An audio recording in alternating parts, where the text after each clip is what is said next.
It is my genuine pleasure to introduce Professor Annette Hosoi as our keynote speaker this year. At MIT, she is the Associate Dean of Engineering, Neil and Jane Papalardo Professor of Mechanical Engineering, and an affiliate at the Institute for Data Systems and Society. Professor Hosoi's work spans multiple disciplines, including physics, biology, and applied mathematics, and her research interests include fluid mechanics, bio-inspired design and locomotion, with a focus on optimization of crawling gastropods, digging bivalves, swimming microorganisms, and soft robotics. Feeling very inspired right now. She is an exceptional, innovative teacher and an inspiring mentor for women in engineering, and has received multiple awards for excellence in teaching and innovation. On top of all of this, Professor Hosoi is also an avid mountain biker, and her passion for sports has led her to create the MIT Sports Lab, a program that is designed to build an interconnected community of faculty, students, industry partners, alums, and athletes who are dedicated to applying their technical expertise to advance the state of the art in sports. And with that, I turn it over with a very warm welcome to Professor Hosoi. Thanks, Erin. Many thanks to the organizers for having me here. And also thanks to the panel for a terrific discussion. And I have to do one more shout out, which is to the ASL interpreters who are killing it. They're doing a fantastic job. So let me share my screen. So thank you, Erin, for the terrific introduction. And I'm not going to talk about any of that today. Today, I'm going to talk about some work we've done that was motivated by the current pandemic. In particular, I'm going to talk about testing and how you can use that to impact policy decisions. And let me start by just saying that in this talk, what I'm going to talk about is a fraction of the work that was done by a group of faculty, postdocs, and graduate students in IDSS who in April came together and we met every day virtually to think about how we can apply our skills to tackle some of the most urgent problems of the pandemic. And so, like I said, I'm only going to talk about a small piece of this, but you can find more information of what was done at IDSS at the website that I've got at the bottom of the page here. Okay, so today the focus, though, is going to be on testing. And one of the things that we learned early on as we started to try to understand where we could be useful is that a question that came back repeatedly from universities, from schools, from nursing homes, from manufacturing plants was there was an understanding that viral testing plays an important role in controlling the pandemic, but people didn't know how much they needed. So we repeatedly heard, how much testing do we need? So I'm going to start this talk by just doing a simple counting exercise to estimate how much testing one might need in one of these facilities. So the most common model for modeling epidemics is typically something called a compartmental model, in which you take your population and you just put them in different boxes virtually, right? So there's the susceptible population. These are people who have not had the disease yet and may contract it. If they contract the disease, they move into the infectious box. Typically, these people are asymptomatic when they first move into this box. And so this is actually the dangerous box, because these are the people who may not know that they have the disease. They may not know that they are contagious, so they are continuing to interact with the population. And then a few things can happen when, as time progresses. One is they can recover, so they can go into the recovery box.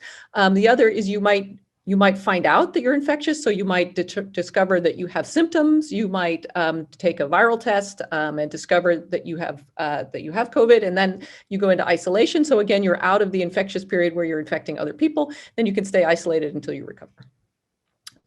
Okay, so the name of the game is to minimize the number of people in the red box. If I want to control the spread of COVID to first order, I just want to minimize the number of people who are in this dangerous box. And there's two ways I can do that. The first way is to slow down the rate at which people come into the box, right? So that's this arrow over here. And the rate that people come into the box depends on the now famous parameter R0, which we all probably are now familiar with R0, having read the New York Times articles, the Atlantic articles. We've all become armchair epidemiologists. And so R0 is the number of people that one infected person will infect over the course of their illness. Okay, so if R naught is higher, that means you're going to be bringing more people into the box. And I'm going to do this on a per day basis. So I'm going to normalize this rate by the number of days that you're contagious. Okay, so this is the rate at which you're bringing people into the box. And this is the thing that we have typically tried to control. So when we have all the policies around masks, around social distancing, around lowering density, this is to lower this number so we slow down how fast people come into the box. But that's not the only control lever we have. The other lever we have is we can speed up the rate at which people leave the box, right? And there's two ways you can see the people leave the box. One is that they recover. So that's going to be sort of, typically this is the rate at which people are going to leave because of recovery. That's not something you can really control because that's set by biology, that's set by parameters of the disease.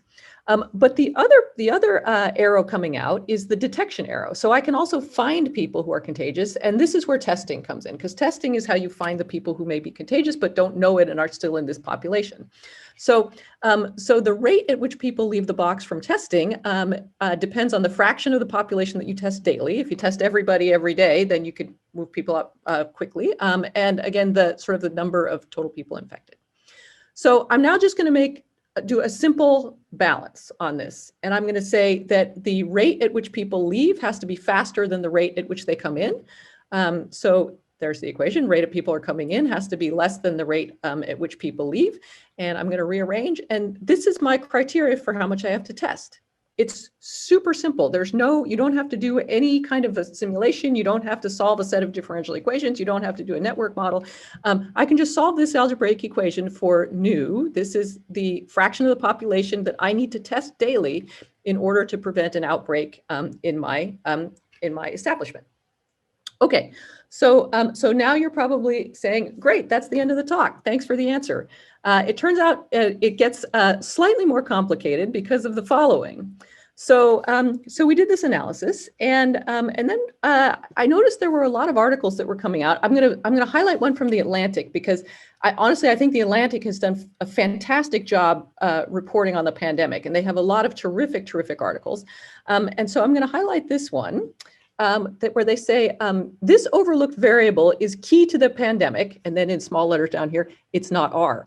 All right, so in my previous slide, I just told you it's R. R is the thing that's going to tell you how much you need to test, and the Atlantic's now telling me, no, that's not the case. So what do they say? So this is an article on super spreading, and they say, so this now famed R naught is an average measure of the, is an average measure of the pathogen's contagiousness. And they say, unfortunately, averages aren't always useful for understanding the distribution of a phenomenon. And they give this fantastic example. So this is the example quoting from the article. If Amazon CEO Jeff Bezos walks into a bar with 100 regular people in it, the average wealth in that bar suddenly exceeds $1 billion per person. So clearly the average is not a useful number in understanding the distribution of wealth in the bar. And they say this is how we need to think about the pandemic, because in the pandemic, there are a few people or a few events which are these sort of super spreading events, which are super infectious. And then there are some that are fairly non-infectious. And they argue this is what we need to be looking at, which is described by not R, by something called K, which is the dispersion parameter. And so the way to think about these is R is the average behavior. That's what we've been reading about in all of these articles. And they say, no, we need to focus on K, which is the variance, right? So not what is the mean number of people you infect, but the variance. So fine, we can study that. So here's how we add the variance. So I'm now going to do the same counting exercise, but I'm going to put some stochasticity and some heterogeneity into the analysis. Okay. So suppose I have an infected person. The green person is the infected person. This is their contact network. And when this person is sick, for every day they're sick, I'm going to flip a coin for each of these people to see whether or not they contract the disease. And so I can write that down. This is now the rate at which people are coming in. So this is my coin flip. So this is the probability that they become infected. And I do that for all of the people in the network. And the number of people in the network is going to be a random variable. So this is going to have some distribution over my entire population. It could be something nice and Gaussian where everybody has some sort of mean number of contacts, or it could be something where I've got a few people that are super spreaders and then a lot of people who have a few number of contacts. You can put in whatever distribution you want. I'm not going to pick it at this point. I'm just going to say there is a distribution. Okay, and so this just counts the number of people that are coming into the box. I can do the same thing with the number of people coming out of the box. So here's the rate at which they recover. Every day I'm going to flip a coin to see whether or not you recover. I'm going to tell you what that one is in a minute. And same for testing. So every day I'm going to flip a coin, and the odds of being, for all the infected people, the odds of being detected depends on how many people I'm testing. And furthermore, I'm going to add another piece to this. I'm going to add contact tracing. So if this person tests positive, I can also flip a coin on their contacts, which again has this random variable in the contact network. And whether or not a contact is detected depends on two things. One is, did they contract the disease? So that's this guy over here, this row parameter. And the second is, how good is my contact tracing? So C is the probability that I actually find all the contacts, right? Because when you start calling people, they may not remember all of their contacts. Or there's other reasons you might miss contacts. Okay, and then let me go back over here. I added one more piece to the equation up here. This is the testing, and this is because on any given day, there are some people who will both recover and get chosen for testing on the same day, and you don't get to pull them out of the red box twice. You only get to pull them out once. And so this is just to avoid the double counting of recovering and getting tested on the same day. Okay, so more complicated, but you can write it down. So here's the expression. This here, so I at t plus 1, this is the number of people in the red box at time t plus 1, so on the next day. I at t, this is the number of infected people in the red box at time t. These are the people who are coming in because they contracted the disease. These are the people who are leaving because they recovered. And these are the people who are leaving because we found them through testing. Okay. So what does it mean? So let's go back to the question that we had at the very beginning, which is our goal is to minimize the number of people in the red box. So to minimize the number of the people in the red box, what I would like is that on average, the number of people in that red box at time t plus 1 is less than the number of people in that red box at time t. And this is now going to fluctuate. So there are some days it'll go up and some days it'll go down, but I want on average for this to decrease. And so I can just take the expected value of both sides of this equation. And I'm not going to do all the algebra. I'm just going to tell you can do the algebra. And what you get is you get an expected value for time at t plus 1 is equal to some parameter times the expected value at time t. And I can write down what this parameter is. And again, I'm not going to write down what the long algebraic expression is. I'm just going to tell you that it depends on the probability of transmission. It depends on our reproduction number. It depends on the fraction of the population tested daily. It depends on the fraction of contacts you successfully trace, and it depends on the average number of days you're contagious. So these are all parameters that we can measure. Okay, so if I look now over here at what's the criteria I need on lambda such that the number of people in that box is decreasing, I need lambda to be less than 1. And so I'm going to set whatever this expression is to be less than 1, and I'm going to do some algebra. Okay, so I do some algebra. Here's what you come out with, the thing in the red box. Now, a couple of interesting things about this criteria in the red box. Again, I can solve this to figure out how frequently I need to test. So remember, that's this new parameter. This is the fraction of the population that I need to test. And a couple of things to notice. First, if the fraction of contacts that I successfully trace is 0, so I basically don't do any contact tracing, this piece goes away. Right? And then I'm left with r less than 1 plus nu times d minus nu. If I don't account for the double counting, this came from that double counting of removing people who are tested and recover on the same day. The expression that I come out with is exactly the same as what I got from the simple counting exercise I had on the first slide. It's exactly the same. And this is surprising, given this sort of I would say the interest in these super spreading events, which seem to be dominating the way the disease spreads, right? So the first thing that comes out is this expression does not depend on the variance. It does not depend on that K variable that the Atlantic was talking about and many, many, many other articles. It does not depend on the shape of that distribution. It doesn't matter what the network of my contact network looks like. All that matters is the mean number of contacts, which is hidden in R. Okay, so since this seems to be possibly contrary to some of the wisdom that we're seeing in the press, we should check it. So we checked it. So here's a bunch of networks. So we generated a whole bunch of networks. You can do uniform distributions. We can do binomial distributions. You can do whatever distribution you want. You can put a high number of contacts. So you can see these have a high number of contacts. You can do a low number of contacts. You can do high variance. You can do low variance. And what that expression on the previous slide told you is that it shouldn't matter the type of distribution, and the variance shouldn't matter. So all of these guys in the top row here should have the same, should have sort of this, rely on the same stability criteria, the same amount of testing to keep the thing stable, and same for everything on the lower 4 boxes. So we can do that.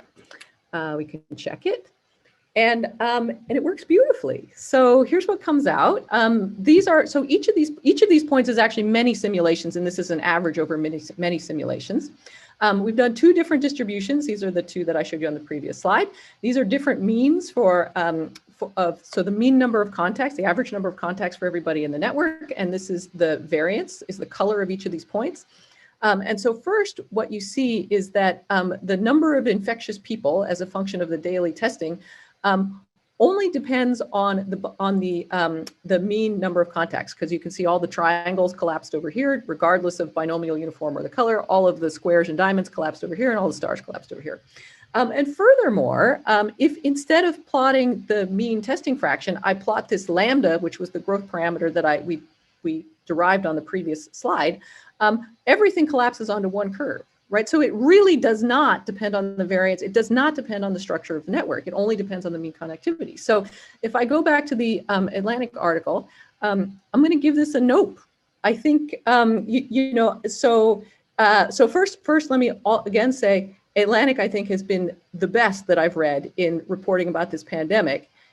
This one, I think they overstepped a little bit. I think we need to give R naught a little bit of love. So. So that's sort of the kind of the overarching view of how we do these counting exercises. I'm going to show you now how you can modify this to include other mitigation strategies, but I'm not going to go through the details of the counting, but know that it's a similar process to what I showed you on the previous slides.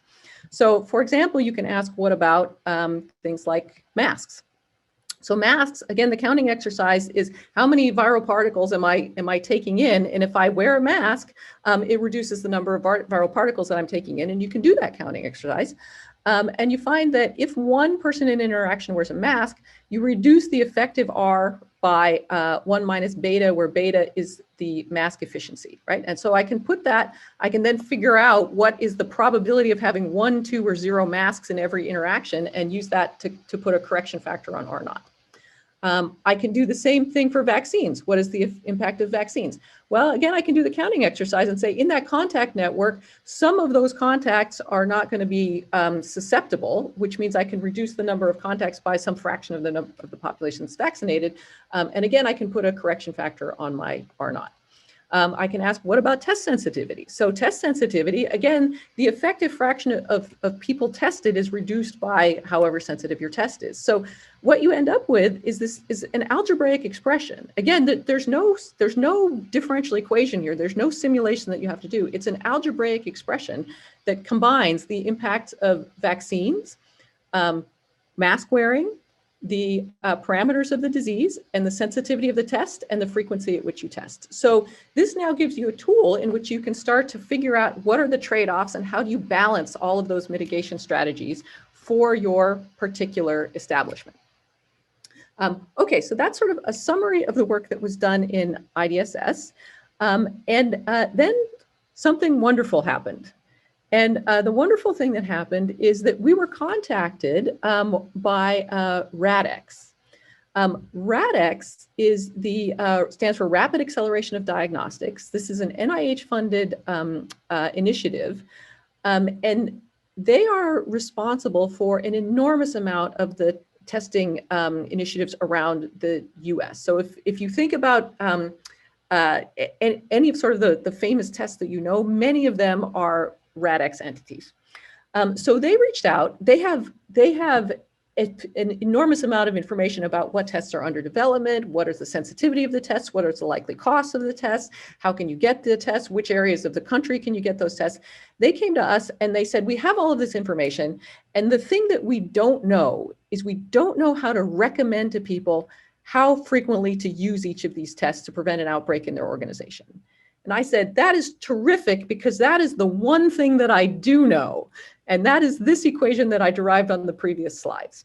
So, this led to a collaboration between CIMMYT, which is the Consortium for Improving Medicine with Innovation and Technology, which is part of MGH, and IDSS and NIH. So we pulled together all of the information from RADx and all of the information from IDSS to put together a website that allows people to investigate how the different mitigation strategies impact their organization and how much testing they should adopt based on the balance of the other mitigation strategies.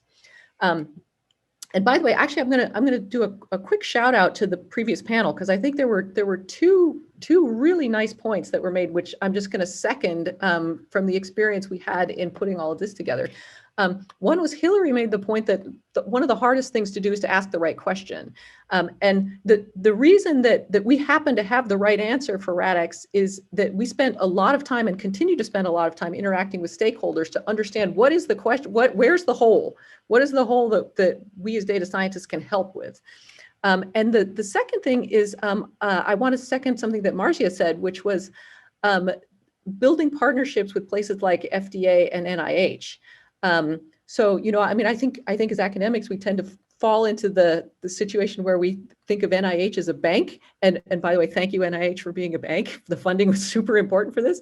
But I think, but beyond that, this was a real partnership. And NIH has done a terrific job helping us to understand what are the national needs and who is going to be using this calculator and how can this be most useful for policymakers. So I'm just going to end with that. I'm going to show you one more slide just to show what the calculator looks like. You can go to whentotest.org and play around with it and you know, explore what it looks like for your different organizations. It gives you put in a few things like how many people are in the organization, what percentage reliably wear masks, ask about contact tracing, and then it tells you estimated costs, how many people you'll need to test, how many people are likely to be in isolation, and you can start to play with the parameters. And the one that I encourage you to look at is the what percentage reliably wear masks, and you will very quickly find that masks are kind of a freebie. So, so let me stop there. I'm going to just put up one more slide. Like I said, this came from many conversations with many people in IDSS. So I decided the people to put on these slides are either people whose analysis has gone into the calculator, or if I showed an equation or plot that they made. And a special shout out to Sarah Fay and Dalton Jones, who are their graduate students who did, I think, the bulk of the underlying calculations. And I am happy to take any questions.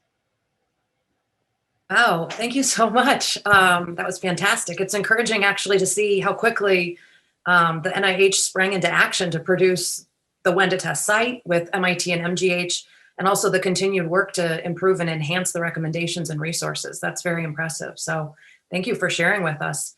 As we gather some questions from the audience, I wanted to start off with something. We'd heard from the first panel about consistency with the healthcare guidelines, and you had just mentioned this as well, and coming together and being able to work and collaborate very successfully. Right now, as you're, I'm sure, aware, and many of us in the audience are aware, a lot of people have schools that are beginning to reopen. And the guidance that we've been hearing for a long time has been 6 feet, 6 feet, keep a distance of 6 feet. Now, as some of these schools are reopening, including the school where my children attend, the guidance has now turned into 3 feet. So my question is, you know, how do administrators and planners react to this kind of discrepancy and kind of minimize the people in the red box? Yeah, terrific question. So first I will say we've been working with folks in the Massachusetts school districts, and they are great. They have a lot of people there who are really thinking through these questions carefully, and I think they've been a sort of ahead of the game, and they're trying to get all of that information out to other people who might want to be opening their schools. You know, I think that this one of the things that mitigation calculator tells you is that there's no magic number about 6 feet, right? 6 feet is great guidance, and it's great guidance if you, one of the challenges is if you're trying to make a policy that applies to everybody, you kind of have to make something that is very rough. But if you look at that mitigation calculator, it's like, well, we can do better if we have masks. We can do better if we have better mitigation strategies. We can do better if we're not eating together and we're keeping the masks on, right? So the 6 feet, rather than being a hard boundary, is a gradient. And so if you are good at your other mitigation strategies, there are certainly circumstances where you can, where you might, maybe 5.5 is better, maybe 10 is better, maybe 4 is better, right? And it depends entirely on how long you're spending in the space, what you're doing together, whether or not you're reliably wearing masks. So I think that's one of the things that calculator is useful for, because it gives you a little bit more of an ability to tailor things to your situation. And by the way, I will also say the other people who have been terrific in all this has been the CDC, right? And I think that the CDC have been in a I think they have a really, really big challenge in trying to put out guidelines that are relevant for the entire country.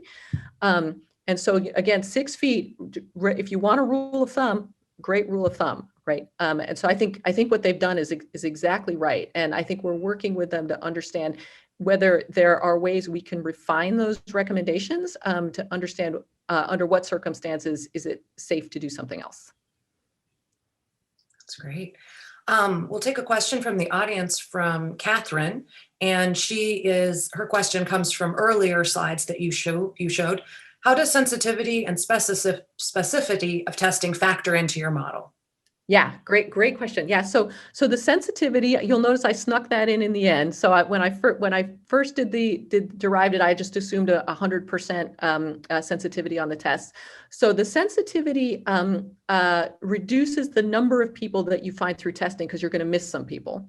The specificity is interesting. So the specificity does not change the number of people you need to test, but it does change the number of people in isolation, because you'll get some false positives.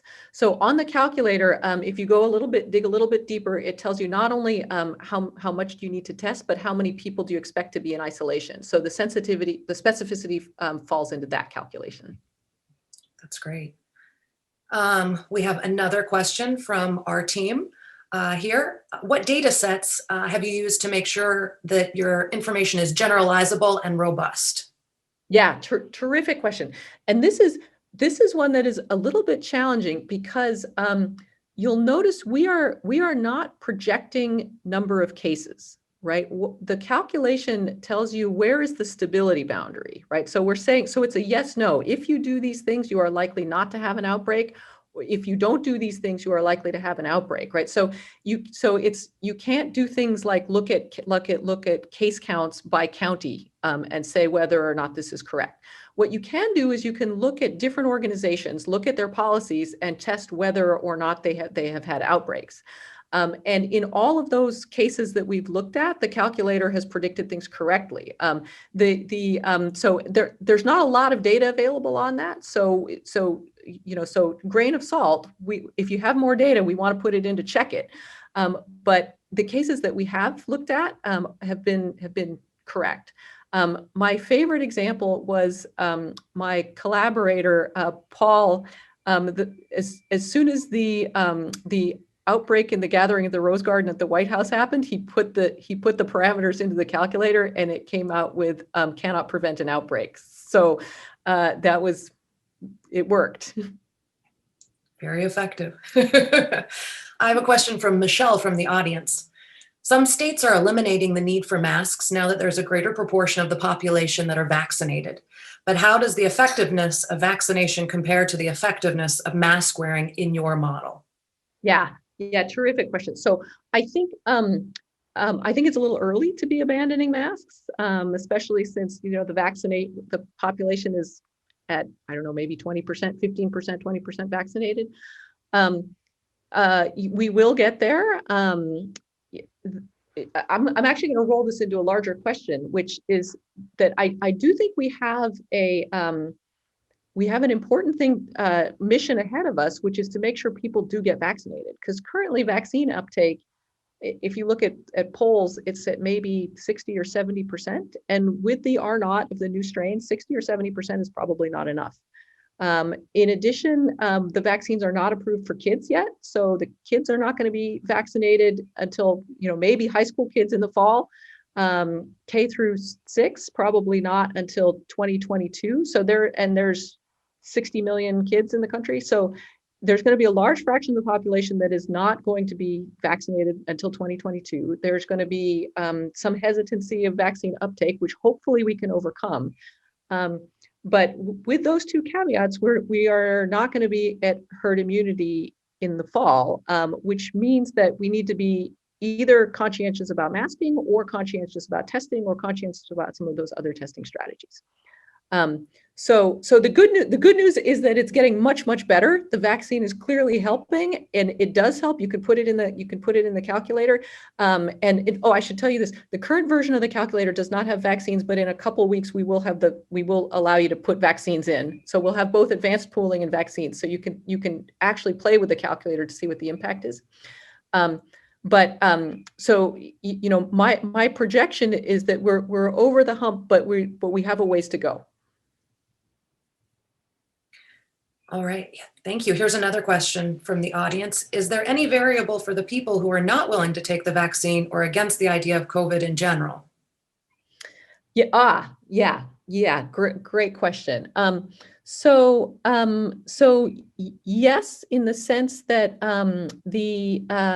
so in the vaccine, there's a parameter about what fraction of the population has been vaccinated. So if 40% believe COVID is not a big deal and they're not going to take a vaccine, then we're only going to vaccinate 60% of the population, right? Hopefully it's going to be much more than that, but you can absolutely tune that parameter in the model. The one thing the model does assume is that those populations are fairly well mixed, right? So it's not that you have a chunk of people who are unvaccinated over here and then a chunk of people who are vaccinated over here, and those two populations don't intermingle.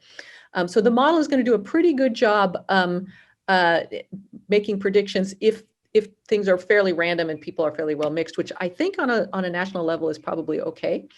But I do encourage you in a couple of weeks when the vaccination calculator is uploaded to go and play with that slider to see how much vaccination do we really need, and if we're at 50% vaccination, how much mask wearing do we need, or how much testing do we need to keep up with things? And a little bit of a follow-up to that, how do you think we can leverage models and data visualization to better educate people about the why behind the suggested protective behavior? Love this question. And this is actually the thing I'm most excited about on the website.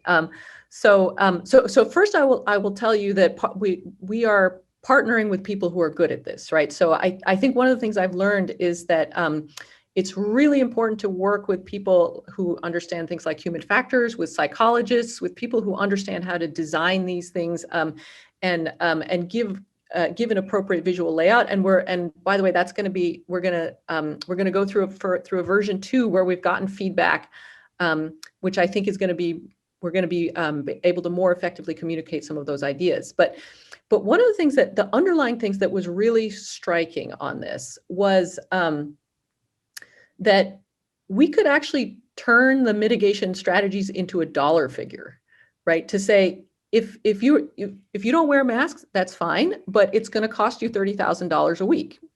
Your call, right? You don't have to close your cafeteria, but it's going to cost you $15,000 a week. Your call, right? And so I think it was really important to turn this into something that people could map onto what the trade-off was within their organization, right? And to let them do an apples to apples comparison. That, I think, to me was the most powerful piece of framing the analysis in this way. And that, I think, is one of the things we've gotten the most feedback from. So when we sent this out to test companies, and we asked them, are you going to start a testing protocol having looked at this? Are you going to test more frequently? Are you going to wear, what happened? And the answer that we got back most frequently was, this has actually made us rethink our other mitigation strategies. And so we are going to rethink our cafeteria. Yes, we are going to rethink our masking because we now understand what it's buying us. And that was, I think that was one of the most important impacts of the calculator. It's not even necessarily telling them, oh, you should buy this test at this and test this frequently. It was an understanding of how the rest of the mitigations mapped into the strategy. Thank you so much. We're very grateful for you to be part of this conference this year.